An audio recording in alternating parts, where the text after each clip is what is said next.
Sambuddhassa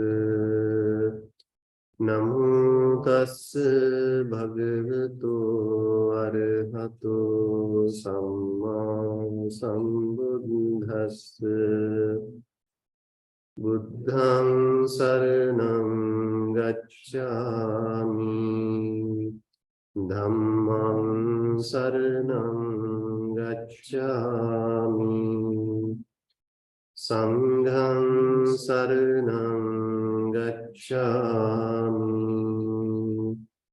Dutiyampi buddhang saranam gacchami Dutiyampi dhammang saranam gacchami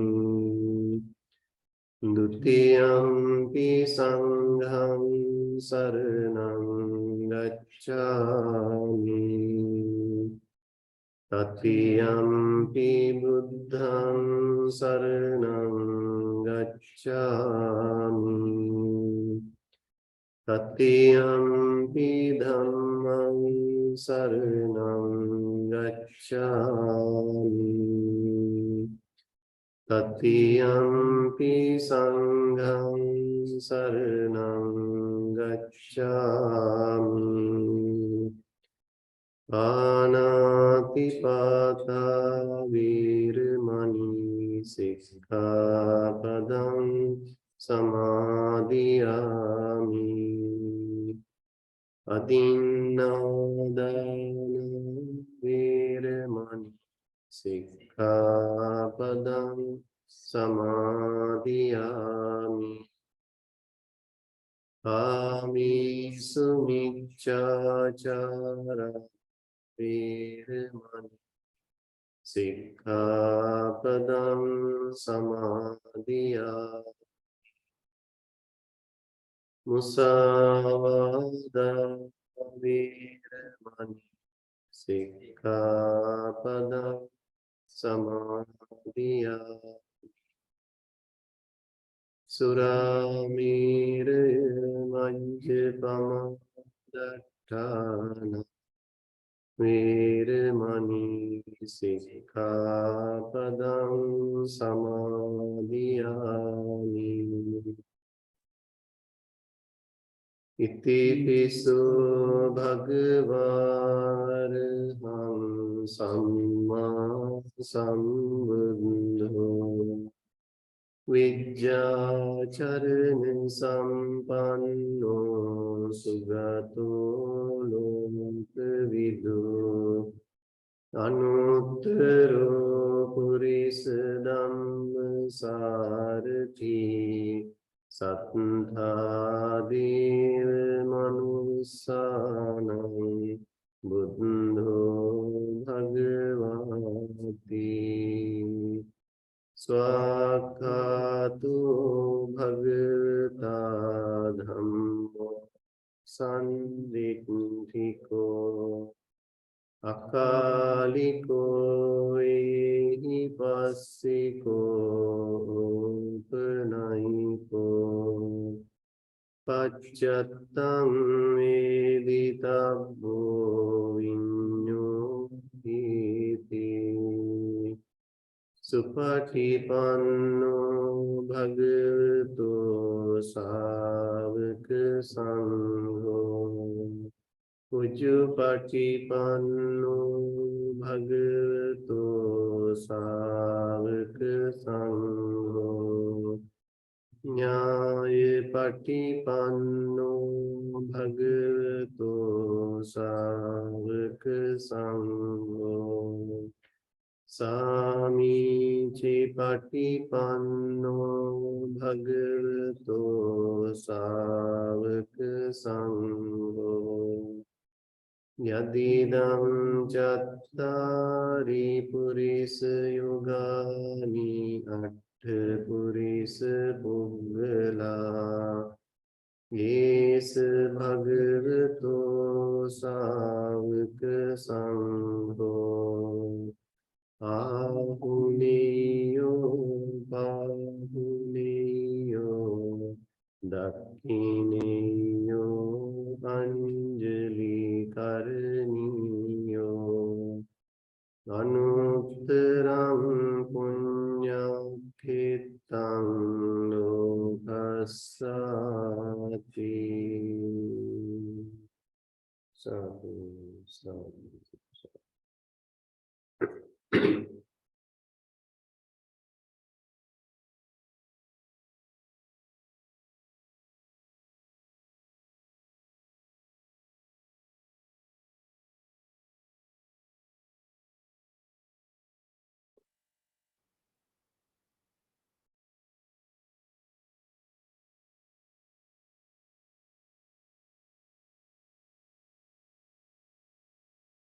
Now let's begin our mindfulness practice, maintaining the proper posture with upright body and gently closing your eyes.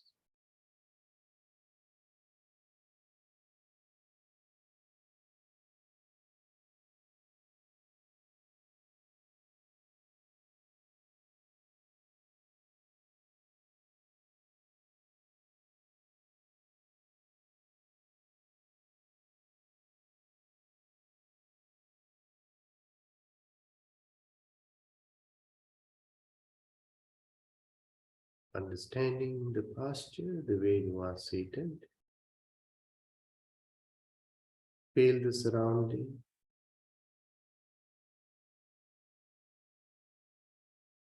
Feel the peacefulness and the silence around you.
Settling your posture.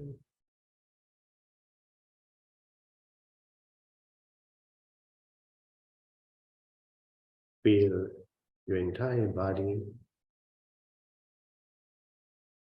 with its outer layer. Feel the shape of the posture at this moment. As you are settling down on the cushion,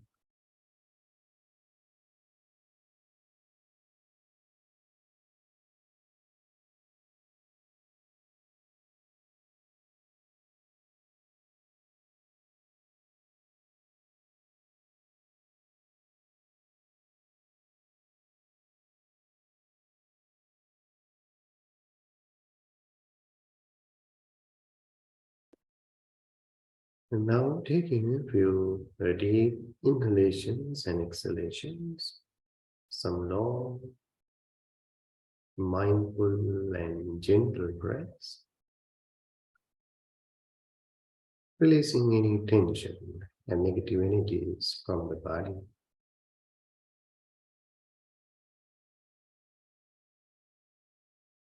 Withdrawing your attention from the outside world, you may bring your complete attention to your inner experience, to your body and mind, as you experience each breath throughout the body, and relax.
With this inward attention, you may take some time to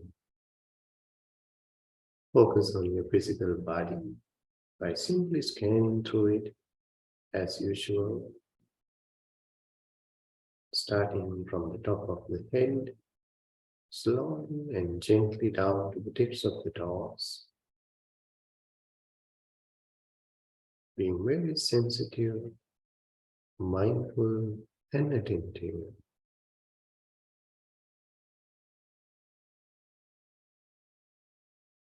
Paying your mindful attention to different parts of the body,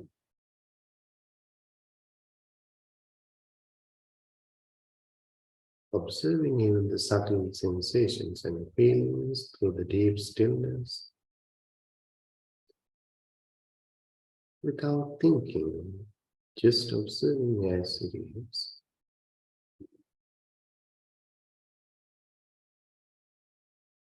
Letting go of all the thoughts, past memories, and other mental images from the mind,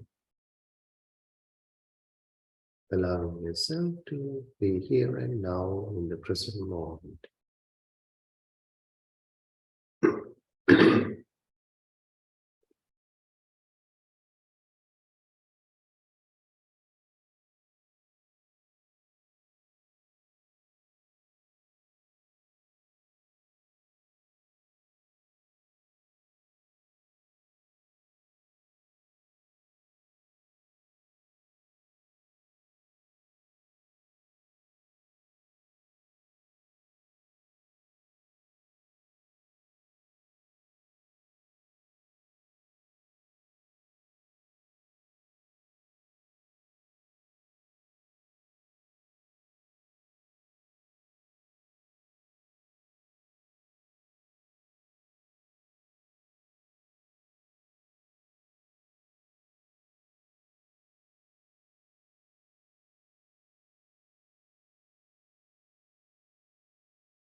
Feeling the deep sense of connectedness with yourself, with your body and mind.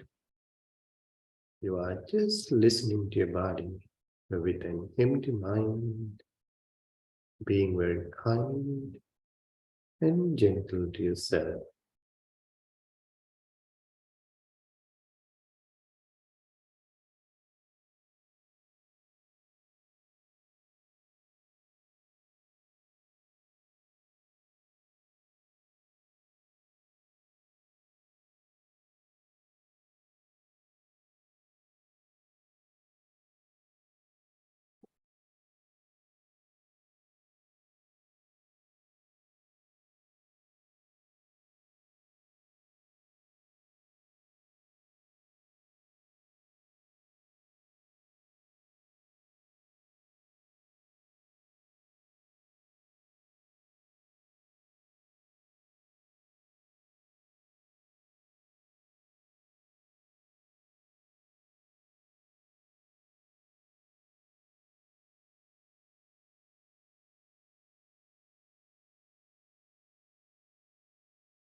Now, with this relaxed body and calm mind, with this inward attention, whenever you feel comfortable,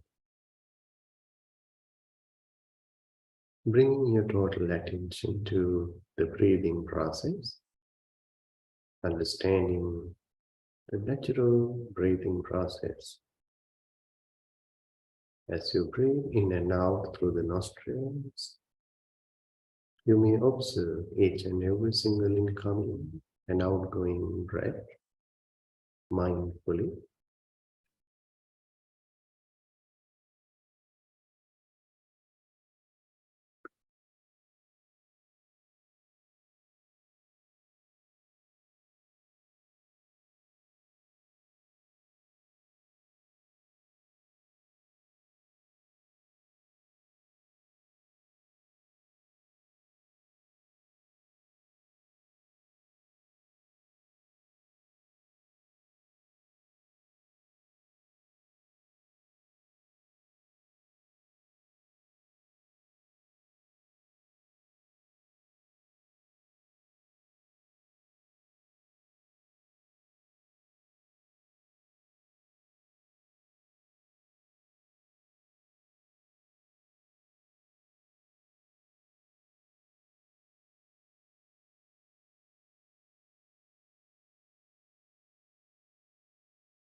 It is very natural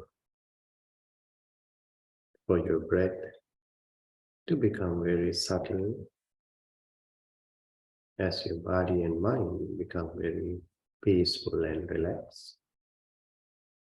But for the sake of maintaining the present moment awareness, you may keep the breath in a level that you can feel the sensation of each breath.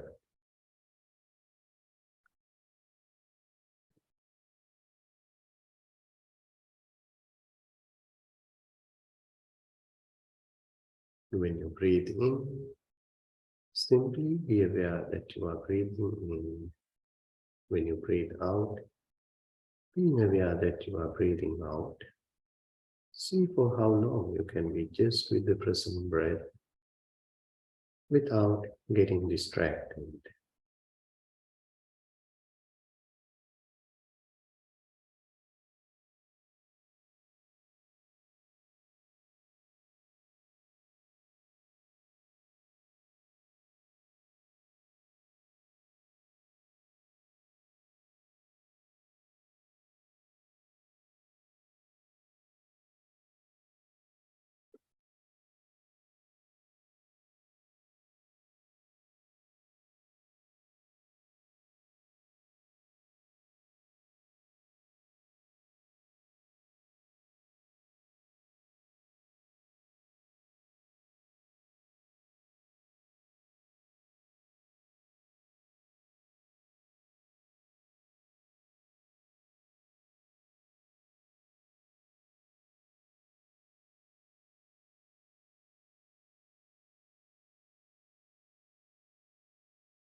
relaxing your body and calming the mind, letting go of the past, letting go of the future. You are just observing the natural incoming and outgoing breath with present moment, silent awareness.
Simply acknowledging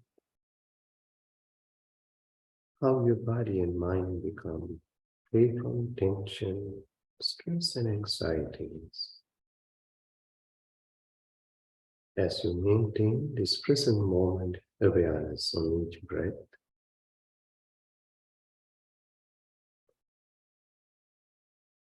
even understanding the importance of taking your direct responsibility in maintaining this peaceful, healthy, and comfortable states of being.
Now, you may take a few deep in breaths and out breaths, refreshing your body and mind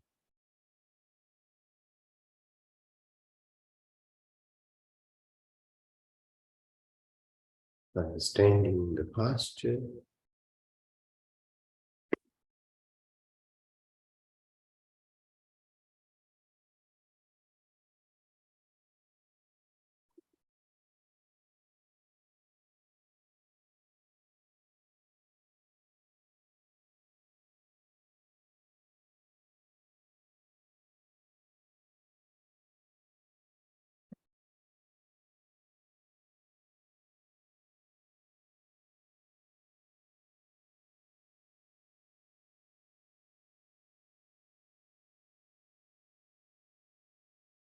you may open your eyes. Sadhu, sadhu, sadhu.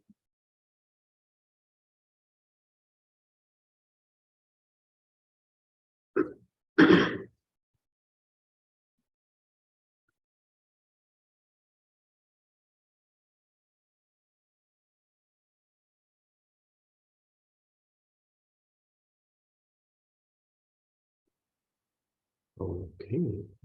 Do you have any question before we go to our regular Dhamma discussion?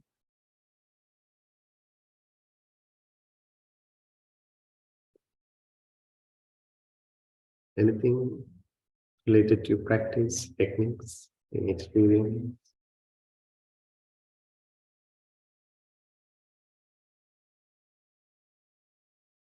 Okay.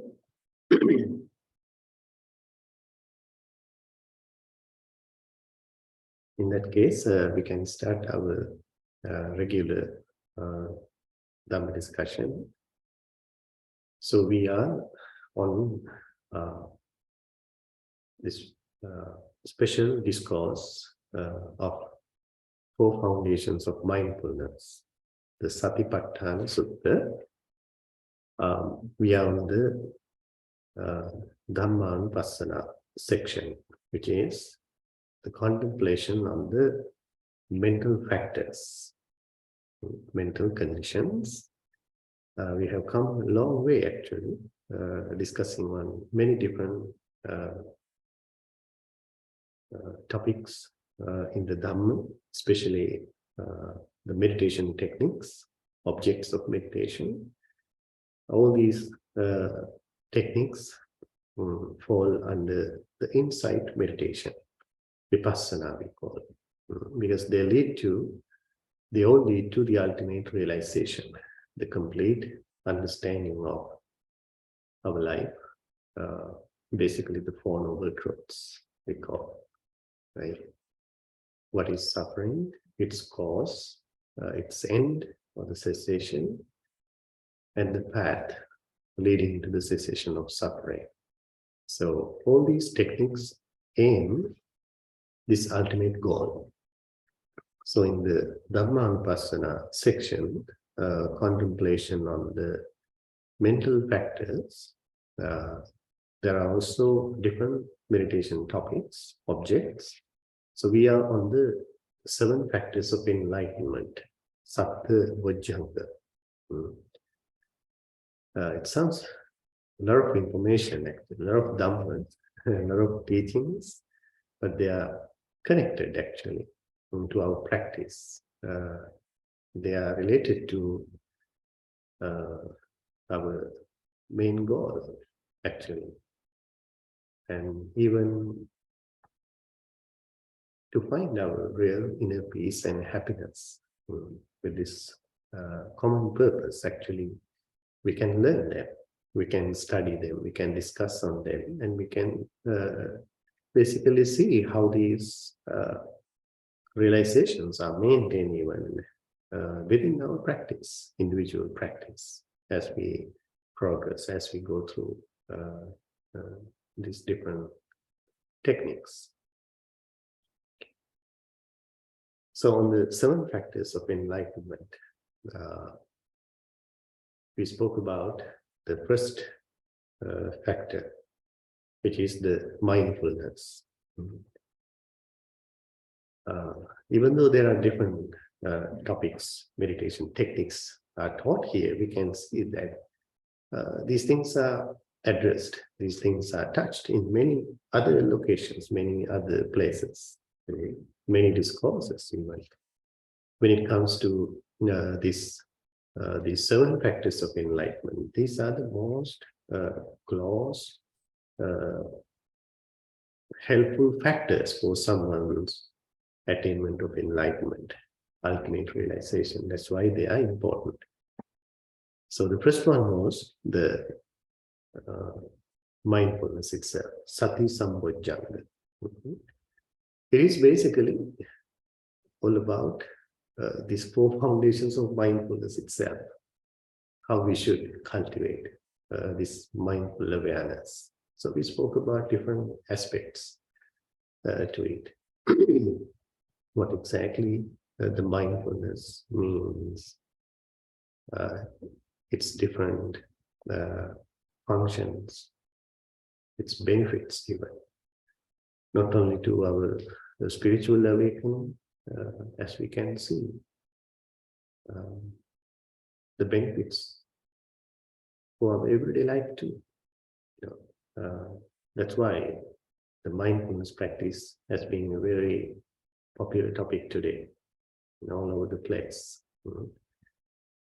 And then we spoke about the second factor of enlightenment, which is the Dhamma Vicaya Sampajjhanga, which is the investigation of the Dhamma. Okay. When it comes to directly our meditation practice, spiritual practice, this is how even one gets into very important inner experience, actually. Right? Because we can talk about these things in a superficial level too, right? Mindfulness, investigation of Dhamma, one may understand it is literally investigating the Dhamma, like learning the teachings, what Buddha spoke about as the truth, different topics, different areas. But here in this particular topic of 7 factors of enlightenment, it is the mind and its different manifestations. Okay, so we see the consequence, the sequence here, right? As we maintain the mindful awareness, right? Taking any one comfortable meditation technique, like breath or whatever it is, as you maintain it in a regular basis, in a systematic level, you naturally begin to feel your inner nature, your inside. This is actually one of the purposes of insight meditation. Even though we begin with any superficial level of meditation technique, this is where we need to be at eventually. All these techniques are to be able to get connected with our true nature, or with our mind actually, because we learn in the Dhamma, mind is the forerunner, mind is the chief, everything is mind-made. This is how it is explained. So therefore, the central part or the experience in our everyday life is the mind, the consciousness, right? So we have talked about this level actually in many different ways, in understanding the inner process actually, especially when we communicate with the external world through our senses, 6 senses. Mind is the most important part in that process. And we most importantly spoke about how we experience the world as an illusion in this system. Okay, so this is what we get to see when you become aware of your inner experience. Until then, you don't see that. As long as you deal with this external world, when you become so much engaged, obsessed by the external world, these conditions, material things around you, you don't get to see that illusion. You don't like to see that way because we enjoy that, we appreciate them, we want them. So, in the first place, actually, as a very special paradigm shift, turning point, actually, one may get very disappointed, frustrated even, in realizing what you have been enjoying so far, appreciating, valuing in your life is an illusion. Who would like to see that way? Right? Eventually, what will happen to you? You know, everything basically. This is actually basically how everything turned to be upside down for you, for us. That's why this point is very important. But within this practice, if it happens to you, it is a huge realization. And nothing to get excited or overwhelmed by any of your negative emotions there, because it is a result of your clear comprehension, clear understanding of your true story, what exactly happens here, right? That's why it becomes very joyful. This is what you enjoy there. In one way, you feel that you are losing everything in one side, right? But on the other side, you see the value of your realization. That means you are not easily going to get caught up by any of these illusions, these negative conditions anymore, right? So that is what one may enjoy, appreciate, value to be the most important thing in life.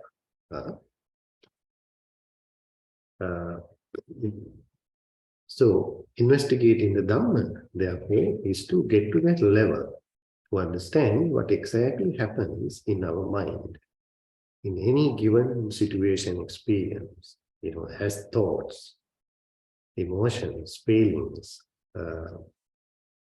everything that we experience in our mind, our consciousness. It is exactly the real investigation of the Dhamma. To analyze mindfully, consciously, systematically analyze what exactly happens in your mind. Because we see what we experience in our life, suffering, happiness, or whatever it is, eventually a product of our mind. How we consciously interpret this experience, how we understand it, and how we react to that, or how we mindfully, consciously respond to that. So this point is very critical, therefore, in this realization. So that is exactly the investigation of the Dhamma. Okay, when it comes to the very practical level. Okay. So within this practice, in connection with the mindfulness factor, it has to be there always. 24/7. This is the level of the spiritual practice in this Satipatthana Sutta discourse. How Buddha advises us to maintain. Because we spoke about that point last time. If you miss one single moment, if you go out of this level of maintaining mindful attention and investigation of the mind, any negativity, any mental impurity can get into your mind and ruin the whole story. you can end up in any negativity,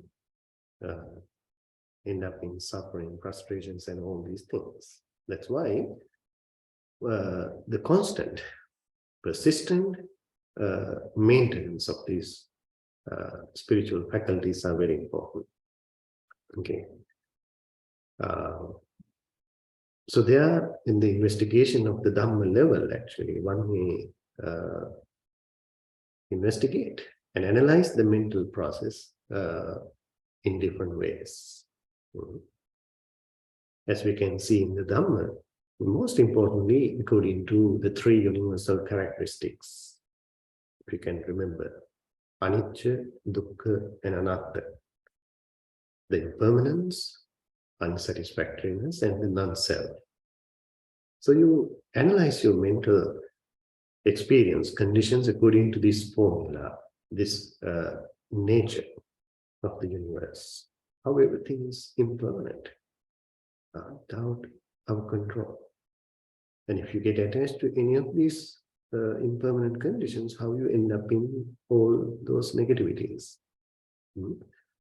So within that level, as you can see that nothing is truly belong to you. Nothing can be controlled according to your wish.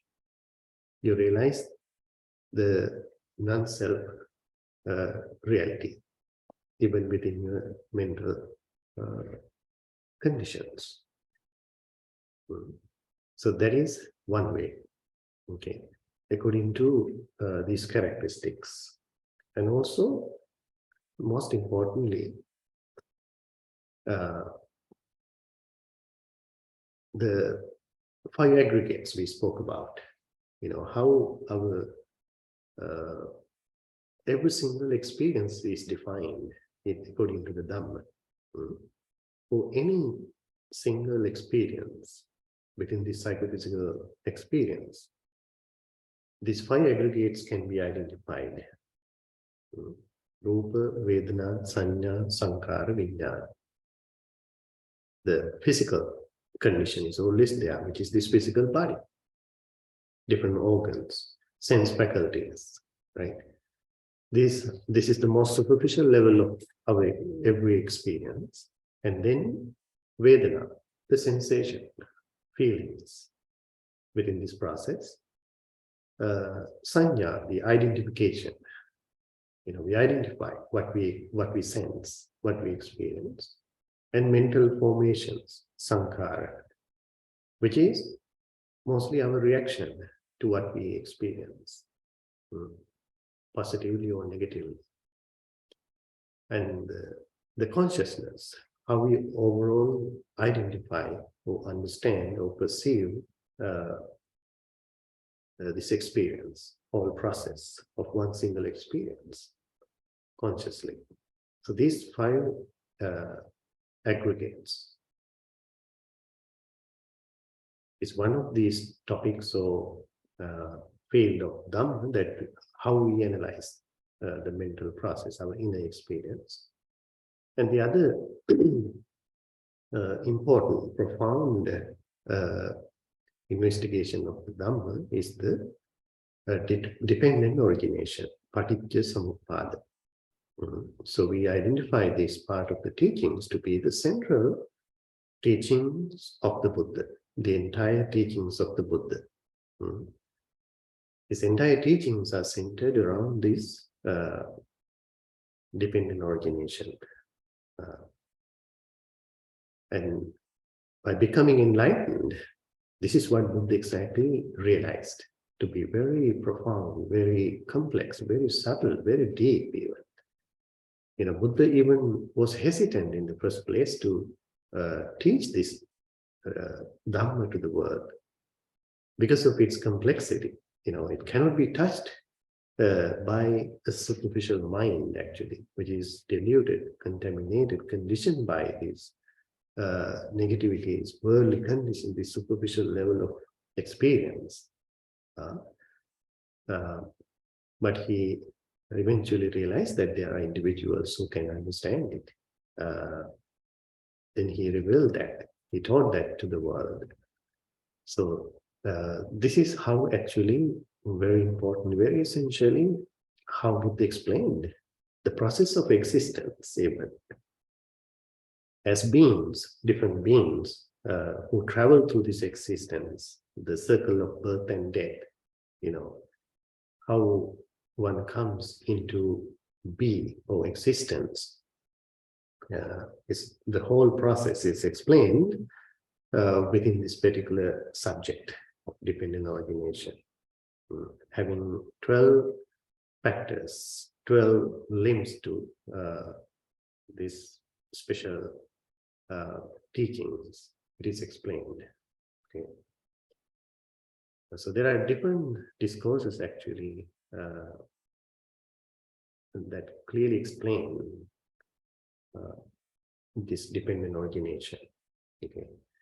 So just to get an idea, I selected one, the Paticca Samuppada Vibhanga Sutta, analysis of dependent co-arising. Okay.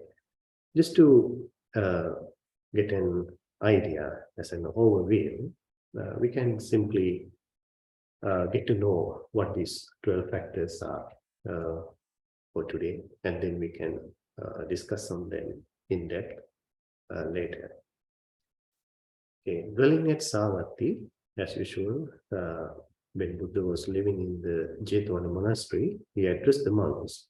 Monks, I will describe and analyze dependent co-arising for you. Okay.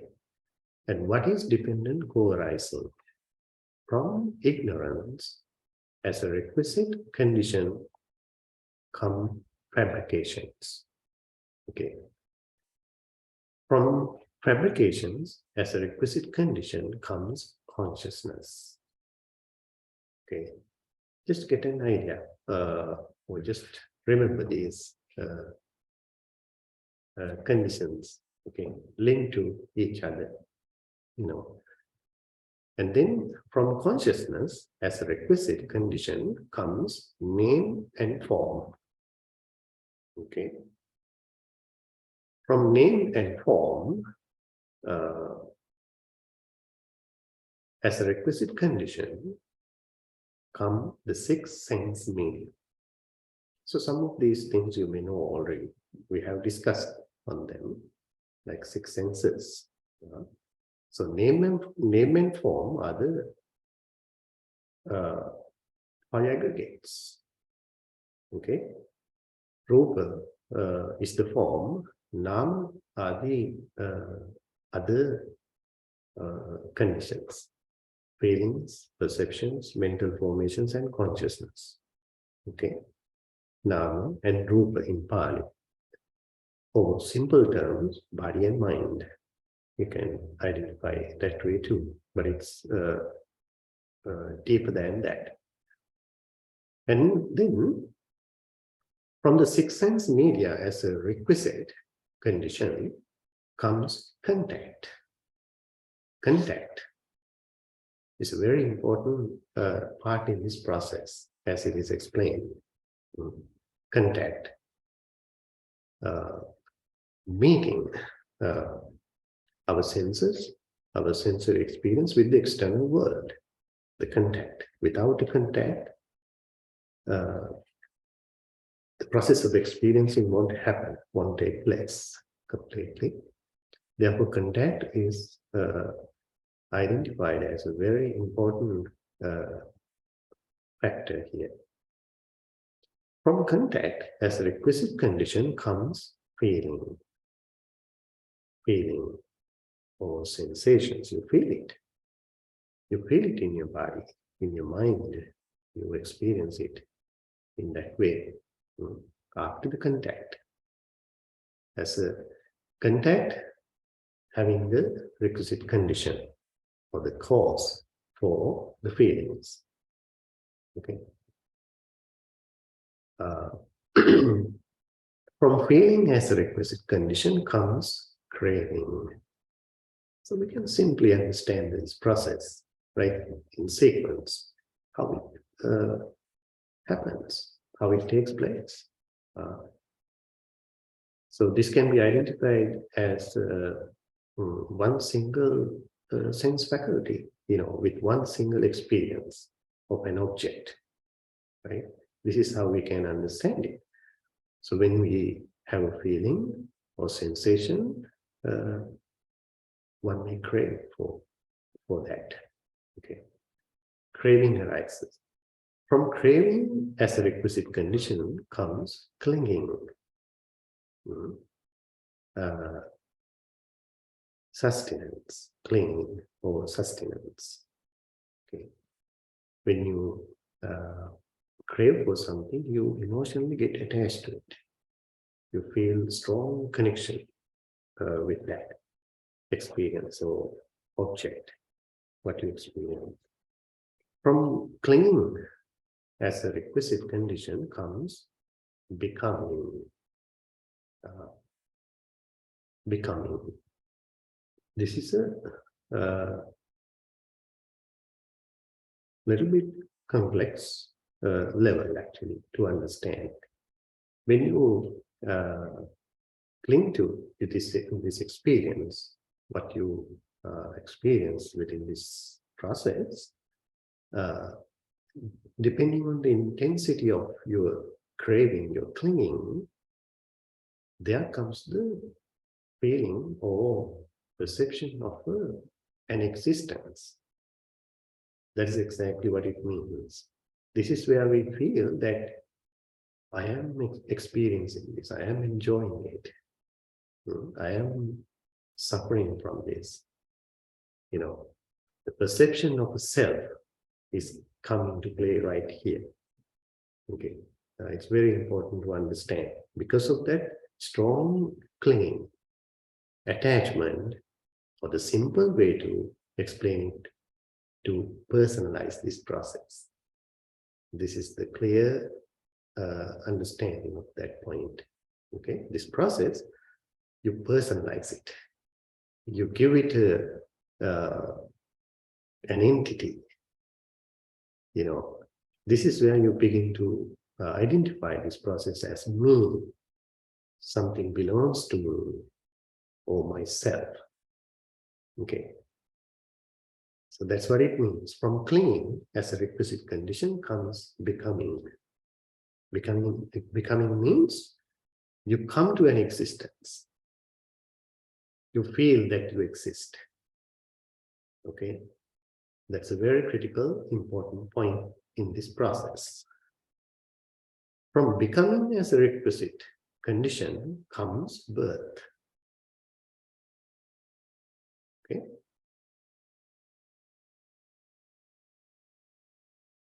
What does it mean?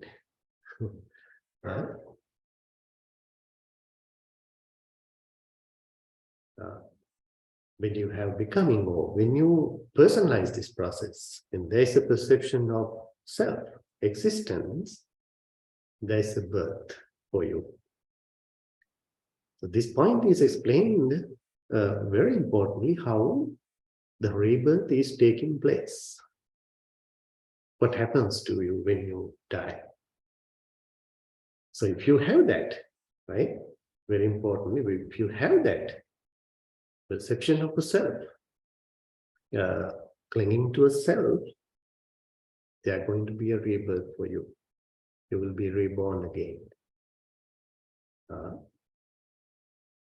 So this is what Buddha very complexly understood, becoming enlightened.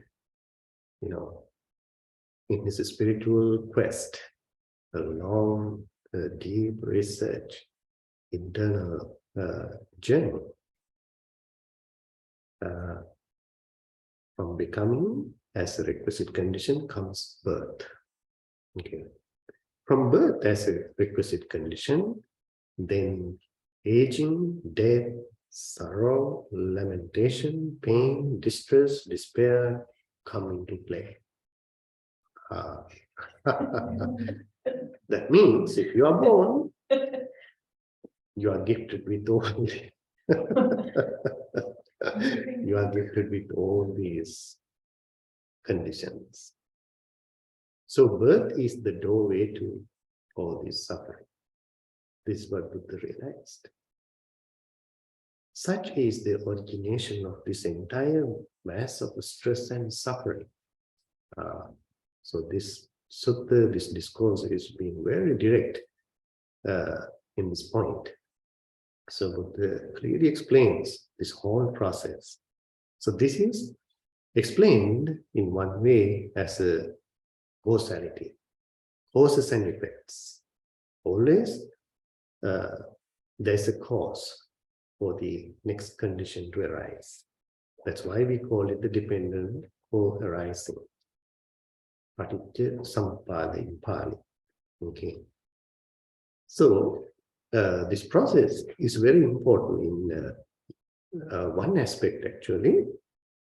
When you think about the Buddha's spiritual journey, how he began his journey, this spiritual quest, he started with the end, right? In the beginning, we don't see the beginning of this process, the ignorance or the consciousness, name and forms, nothing. But how he started his journey with this common problem of existence. There's a problem of existence,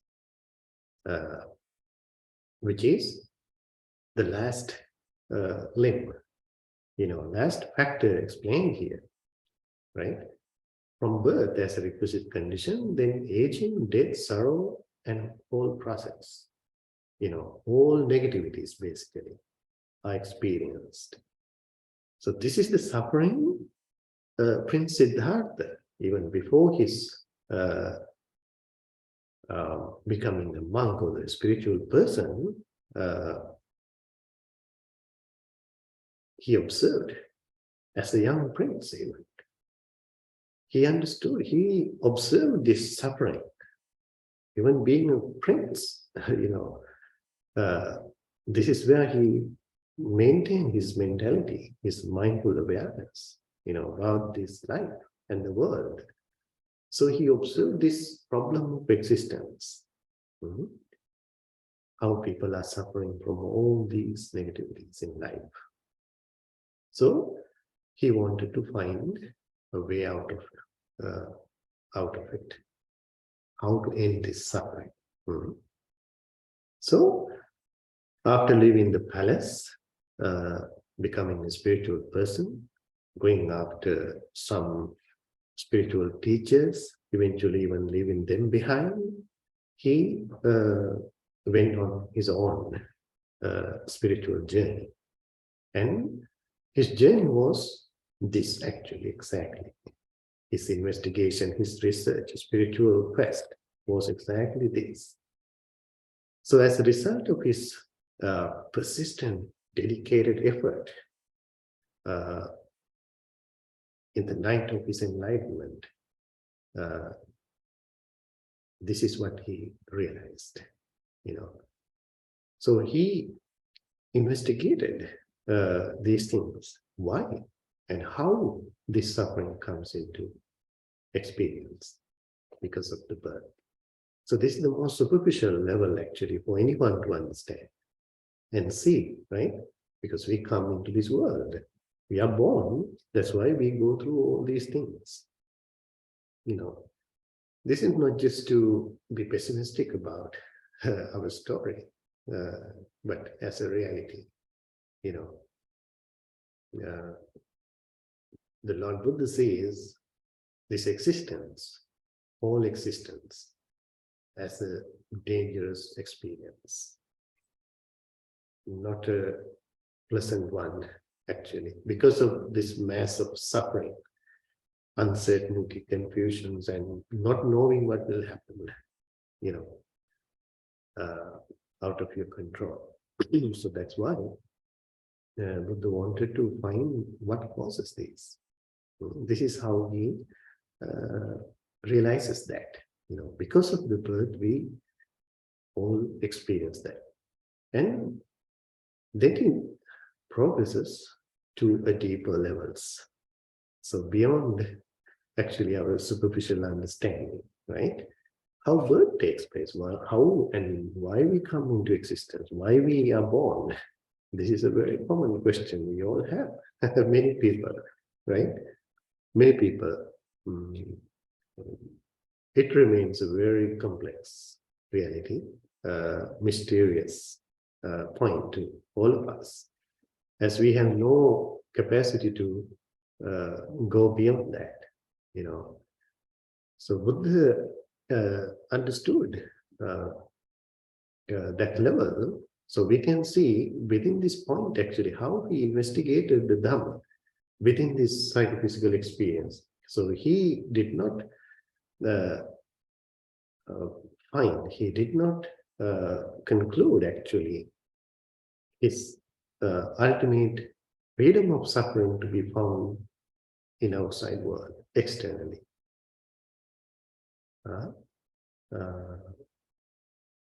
But he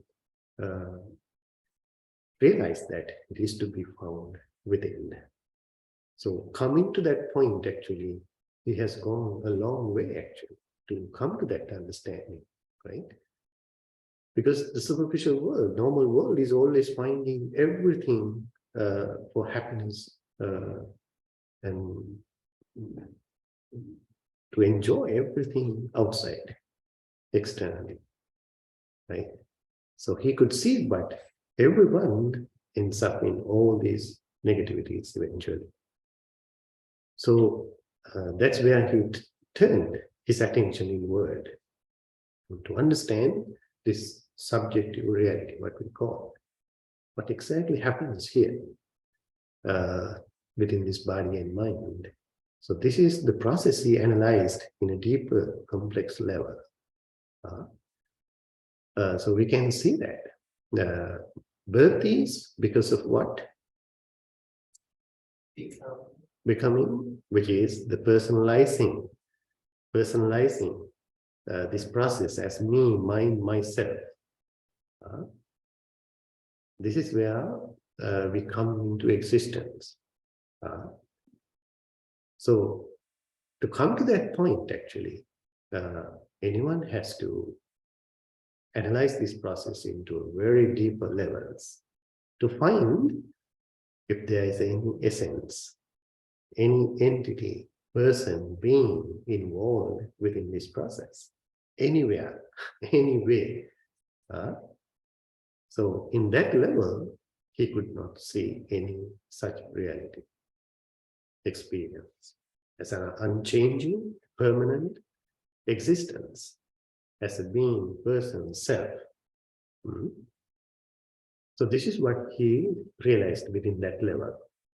So going backward, why birth comes to existence? Because of personalizing, identifying this process as me, mine, myself, and getting conditioned by that.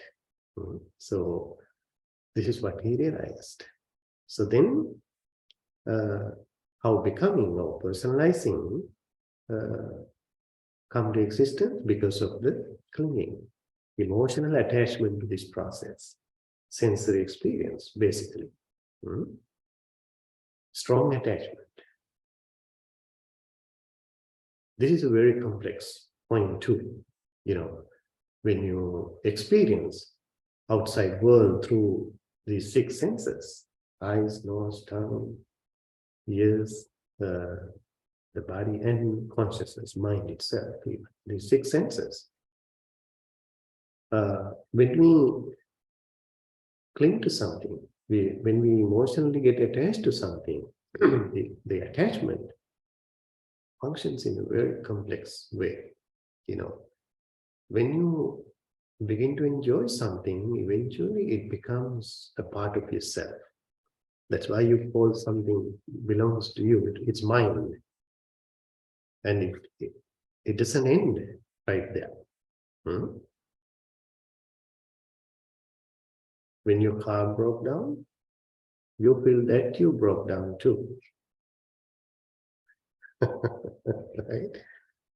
So personalizing does not stop to your own entity, your body and mind. Within this process, when you emotionally get attached to what you experience, it is an extended version of yourself. it becomes a part of yourself, right? That's why you worry when something goes wrong to what you enjoy. So Buddha clearly explains this point actually for someone who really could not handle the pain of the loss of a dear one.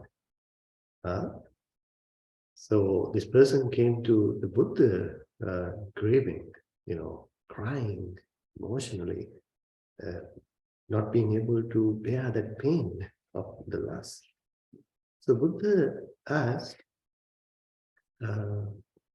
my dear friend, there are so many other children are dying in this world.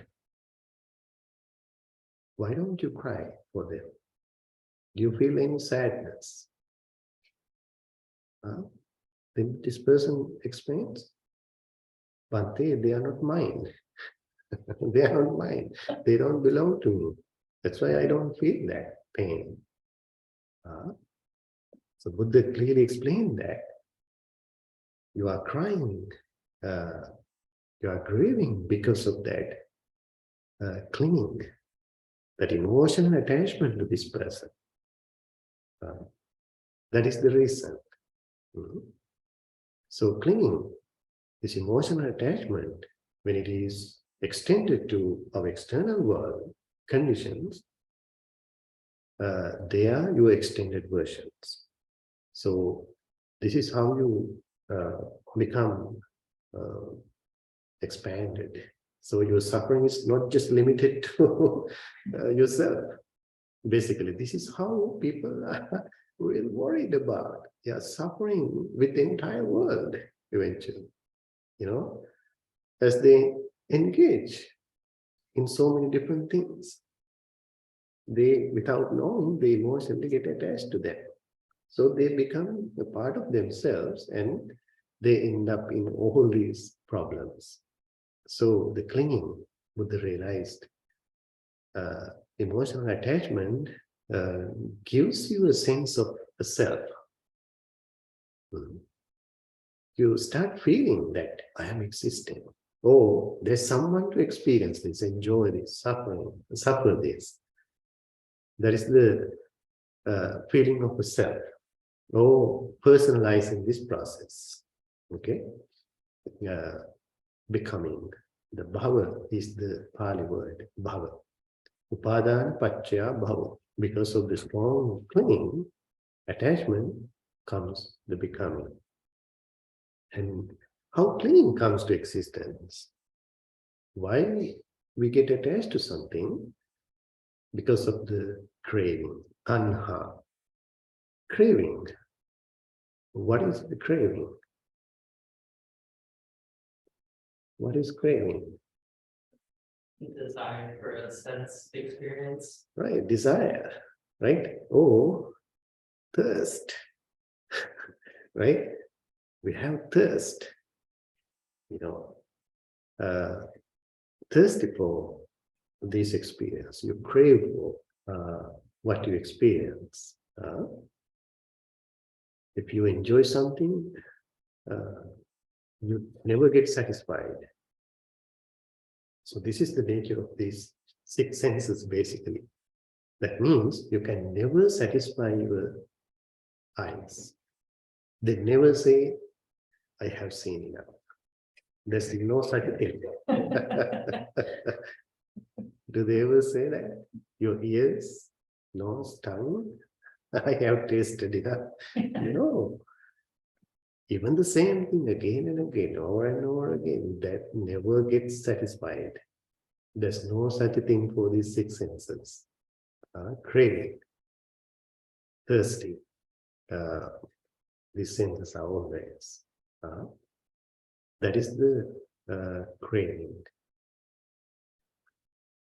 So it is not just the craving for conditions in our everyday life, right? We hate things too. But what is the connection there? Why he doesn't mention that? Because it is still connected to the craving. You hate something because of the clinging to something else. Still, craving is the foundation there. to hate something, someone, right? You desire something. You crave for something opposite. So it is the root for even the anger, hate, not to like something. That's why it is mainly mentioned here, from craving as a requisite condition comes the clinging. Right? So because of that craving, desire, thirst, we cling to different conditions, experience. So these are always ongoing conditions. Every single moment, basically, we are within these conditions. And craving, how it comes to be, is because of the feelings. Why we crave for our experience? That is through the feelings, sensations. These feelings, sensations are explained as pleasant, unpleasant, and neutral sensations, right? So, because of these feelings, we crave, we have desire.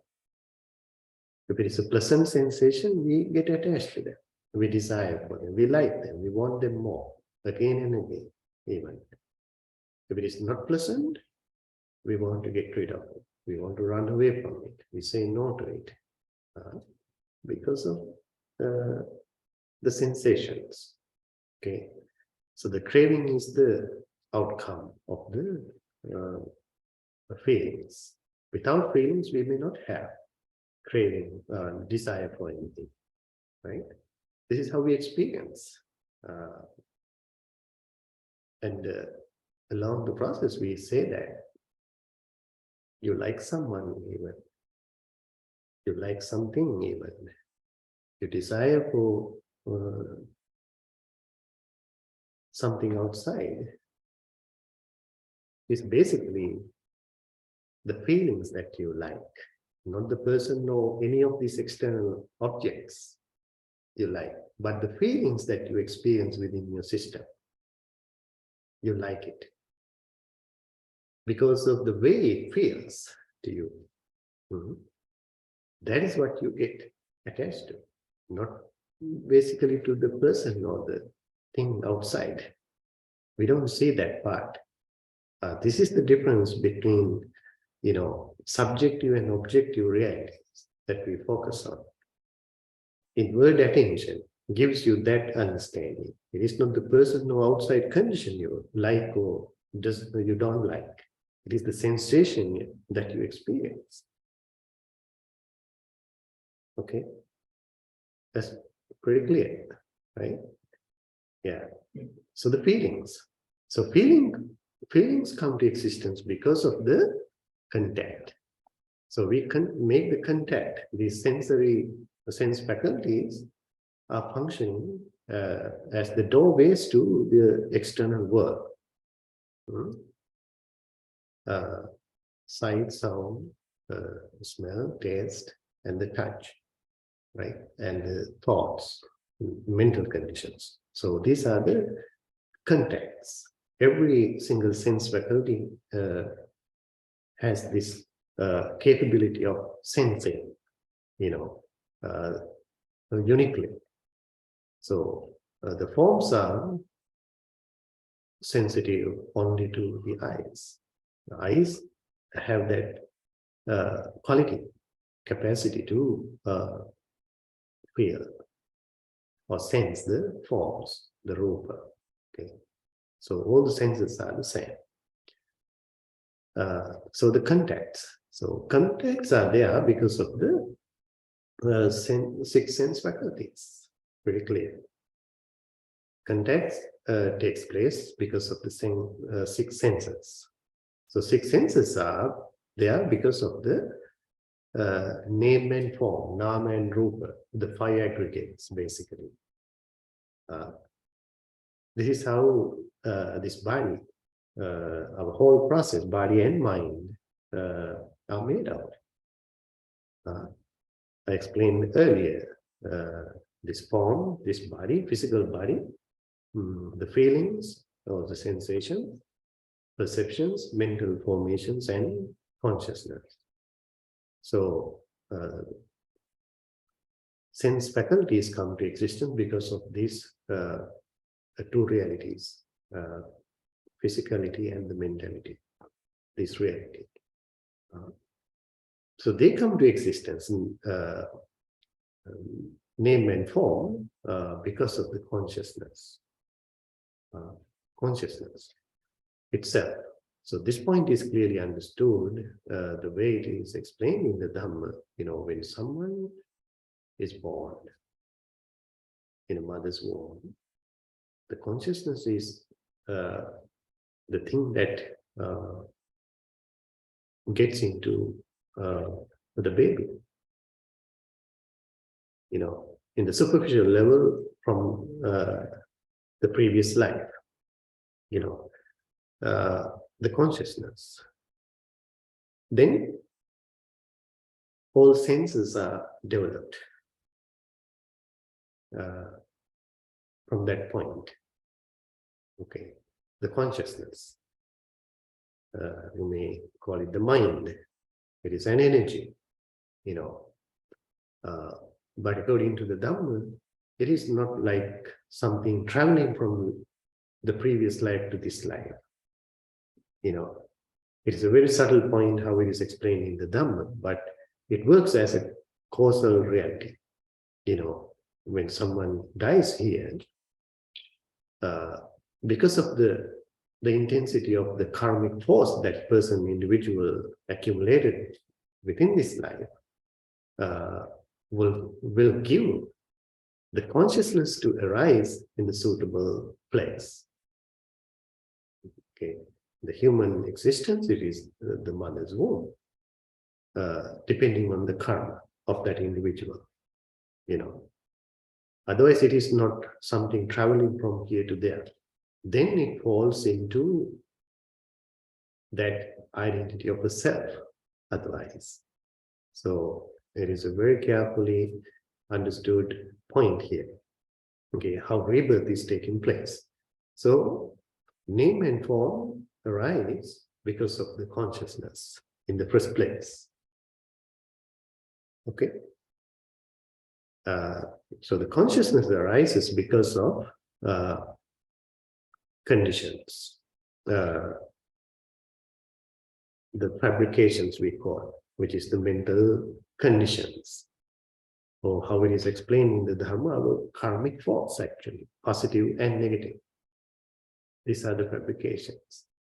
Okay. Sankhara we call it, conditions. Okay. So how these conditions are coming to existence because of the ignorance. The most beginning point, the ignorance, because of not knowing this process, how it takes place, one may accumulate or perform these fabrications, so the conditions, sankhara, conditions to all these other conditions to take place. Okay. So therefore, ignorance is the root, the base for this process. This is what Buddha could realize, going backward, swimming upstream. This is how we ended up in realizing this whole process. So he destroyed that ignorance. So the whole process, therefore, began to unfold in the opposite way, leaving these necessary conditions eventually.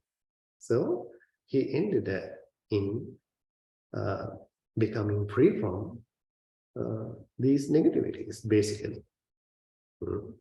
Aging, death, sorrow, lamentation, pain, distress, despair, and every negativity.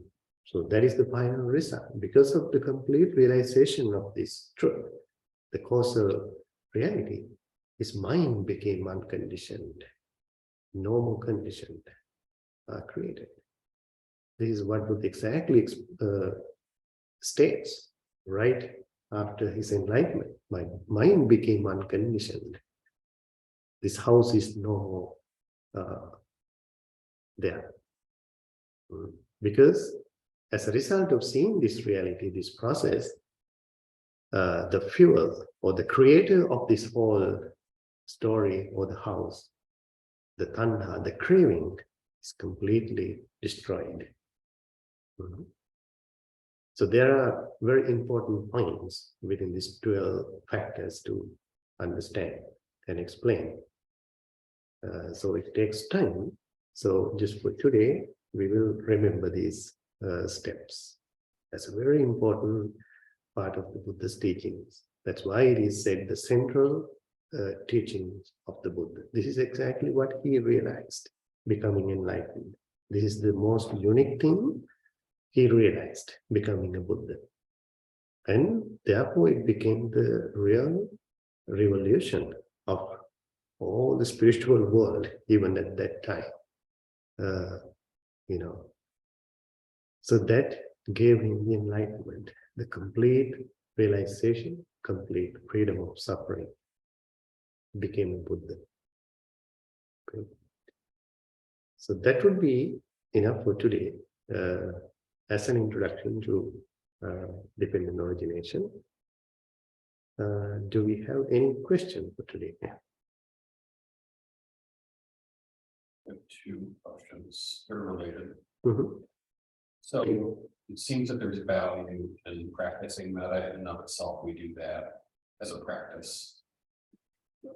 But it also seems that if one reflects and understands on the origination, that metta will sort of naturally rise. Metta, you say? Yes. Because you understand the interconnectedness and dependent origination of all these conditioned phenomena. That acceptance and loving kindness comes with that insight and understanding, right? There's a connection there, yes, because Buddha, as a result of realizing this universal truth, it is not just related to himself, his personal experience, right? But he understood this as a universal truth, common to everybody, every single being, not necessarily just the human beings, the whole existence, So as a result of seeing that common truth, what Buddha ended up with was the universal compassion, the love, universal benevolence, we call, right? Why? He had such compassion because people are suffering in this world, in this existence, because of not seeing this truth, reality. So he had that compassion for them, That's exactly possible transformation for someone to happen as the result of seeing this truth. The real love begins, compassion arises from that realization. Yeah. Anything else?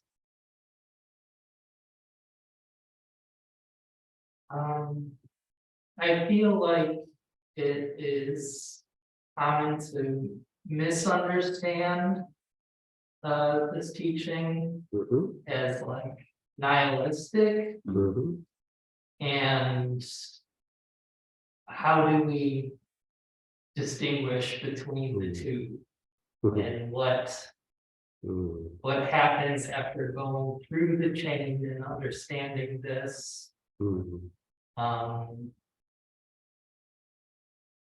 I don't know. Right. Yeah, when you go through these things, actually, these steps, when you understand them, they sound like very pessimistic. Maybe you have a question like, what eventually remains? All right? What you gain even with this realization. So now, in a way, this is the total end. right? So what's the point? So we don't worry about that. Okay. Only thing we are concerned about is ending of suffering. No more suffering for you. Right? Like the Buddha, other enlightened beings, they lived like us in this world, real world. It's not like total end, like you destroy everything, you put the full stop to your existence. No, it is just the internal transformation through this realization. Okay. Yes. So the metaphysical just does not matter. No. I mean, here, nothing to get complexed or confused at all here. As he explains these things, everything is very clear, very evident, but it depends how much you understand it and experience them. So we all are on the way. So therefore, we should not be quick in deciding or concluding any of our realization right here, But even superficially understanding these things, we can see that how they are explained in the Dhamma. The purpose of this process is to end the suffering. Because this is a very common confusion problem for many people, that they worry with this very basic common question. If you are no longer there, who is to enjoy the Nibbana? Who is to enjoy your freedom of suffering? That's the total confusion, actually. That comes even because of your ego, your attachment to yourself. That's a result of not knowing this whole process completely. Okay. That's why I said that we should not worry right now. So we should keep practicing, give enough time for these things to get digested within our practice. We need to be patient. But it's a very interesting explanation. This is the true story of ourselves. That's why there is nothing about other worlds, planets, or galaxies, or anything. It's about us, this body and mind, to understand the problem of existence and how to get rid of the problem. That's all. That's what we have to be concerned about. Buddha did not even waste his time answering other questions. Because those 2 points are the most relevant, important, beneficial concerns for anyone. Because we are not given much time. So remember that. Very short time. All right. Thank you very much for joining. All the blessings to you.